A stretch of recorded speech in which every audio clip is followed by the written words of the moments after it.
A paz do Senhor a todos vocês. Bom, quem estiver me ouvindo através do YouTube, já quero pedir para você se inscrever nesse canal. Clica aqui embaixo no botão vermelhinho inscrever, já ativa o sininho, deixa o seu comentário, deixa o seu curtir, que tudo isso vai ajudar a gente a propagar esse vídeo pela internet, tá bom? Se você não me segue no Instagram, meu Instagram é Kelly Salles Oficial. E a página do Facebook é Ministério Kelly Salles. Se você não é seguidor do Instagram, já clique no seguir aí para você continuar recebendo todas as notificações. Bom, hoje eu trouxe uma palavra para vocês a respeito de Sansão, tá? Então eu quero que você pegue a sua Bíblia, abra lá no livro de Juízes, no capítulo 13.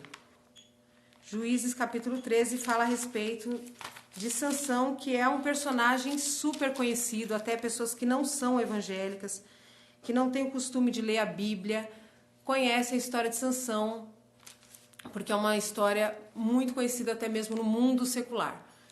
Bom, primeiramente eu quero dizer para vocês que essa palavra Deus trouxe no meu coração num período propício, né, onde nós estamos vivendo um evangelho aonde o homem é o centro, o evangelho humanista, né? Aonde o homem é o centro do evangelho, a sua felicidade é o centro do evangelho.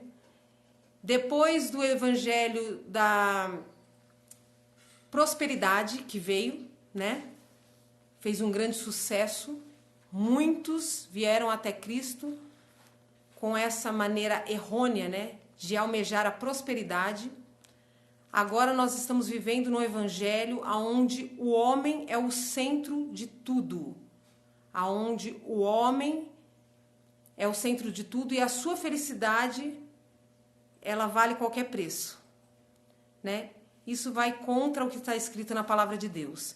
Eu costumo dizer que se nós medíssemos o amor de Jesus pelas pessoas, pela qualidade da felicidade, né? Pelo quanto ela é feliz, então Jesus não teria amado nenhum dos seus discípulos, porque os seus discípulos tiveram uma vida de perseguição, uma vida de luta, né?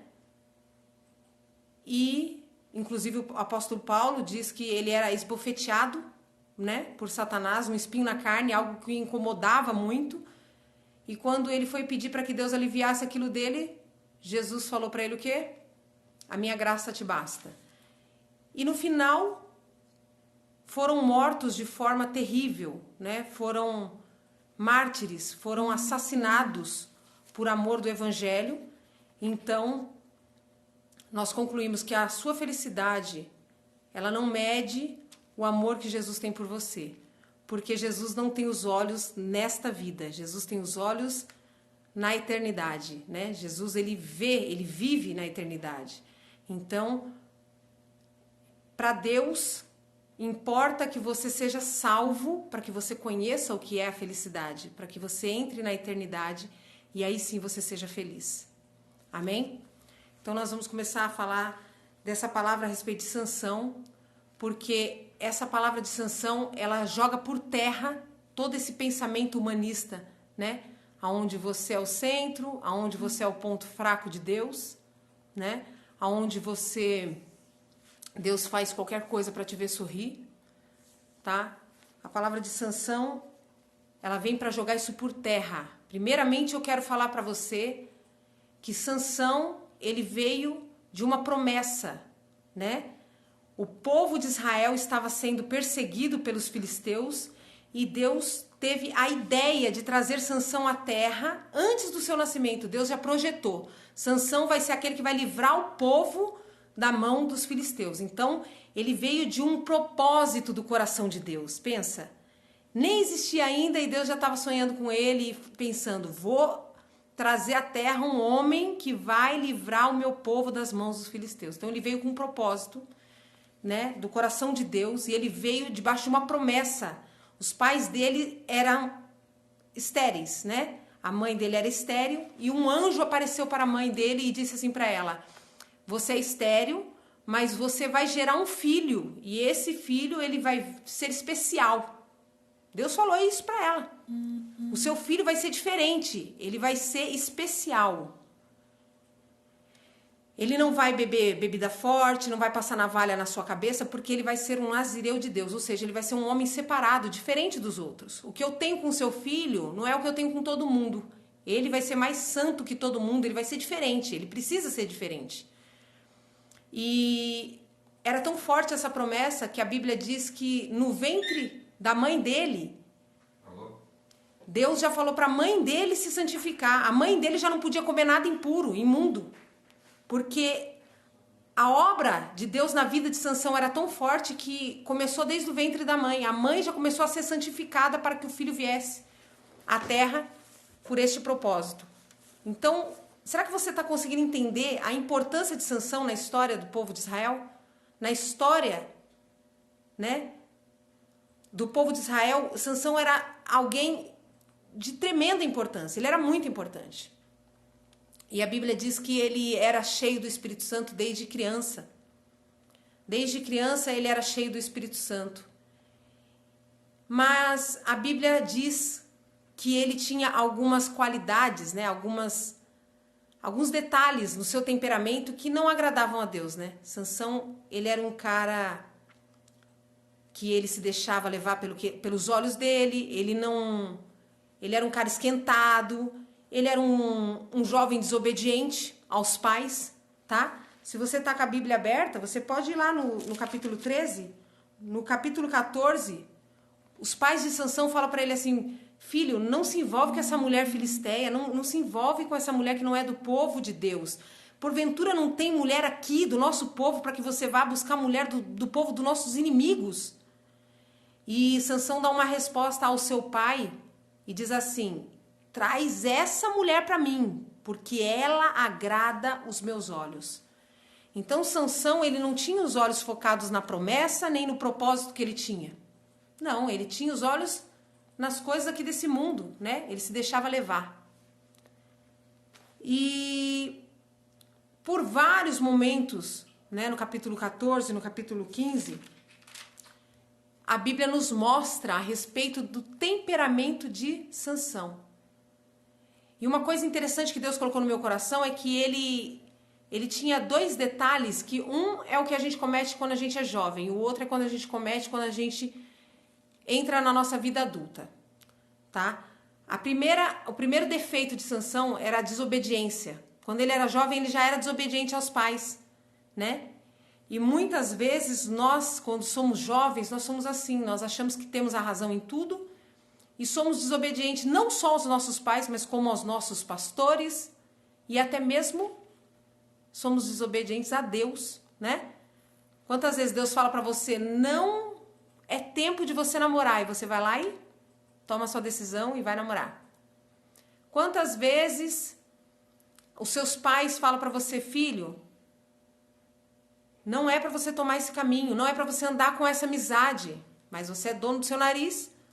E aí você vai e começa a andar com essa amizade e você não dá importância aos conselhos dos seus pais. Então, quando a gente é jovem, a gente tem muito desse temperamento de Sansão. Mas quando a gente acaba envelhecendo um pouquinho mais, nos casando, né? E tornamos adultos, a gente tem um outro defeitinho que Sansão tinha, que ele era fraco para os pecados sexuais. A gente sabe que não existe pecadão, pecadinho, não existe diferença de pecado. Porém, a gente tem que admitir que os pecados sexuais são os mais atuantes na igreja, principalmente no meio dos casados. Né? A gente pede para Deus uma esposa, pede para Deus um esposo, e quando a gente entra nessa vida, né, sexualmente ativa, a gente começa a se abrir para um mundo de pecados sexuais, onde a pornografia, adultério e por aí vai, né? Toda relação sexual ilícita, ela persegue o ser humano e é algo muito forte contra nós. E Sansão, ele tinha esse defeito. Ele era um cara fraco, sexualmente fraco. Os pecados sexuais atingiam ele facilmente.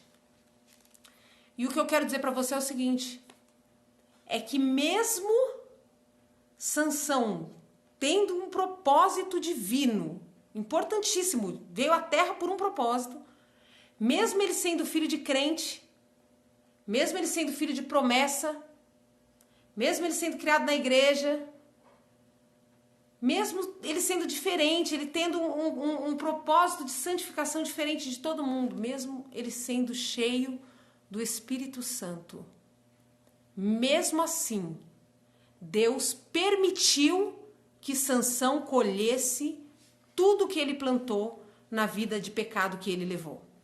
Tudo. Você não vai ver Deus passando a mão na cabeça de Sansão e dizendo assim, não, mas ele veio do meu propósito. Não, mas Sansão, ele veio à terra porque eu sonhei com ele, eu decidi trazê-lo por um propósito. Eu não posso deixar com que ele morra, eu não posso deixar com que ele seja uma vergonha para o evangelho, eu não posso deixar com que ele seja maltratado por Satanás. Não.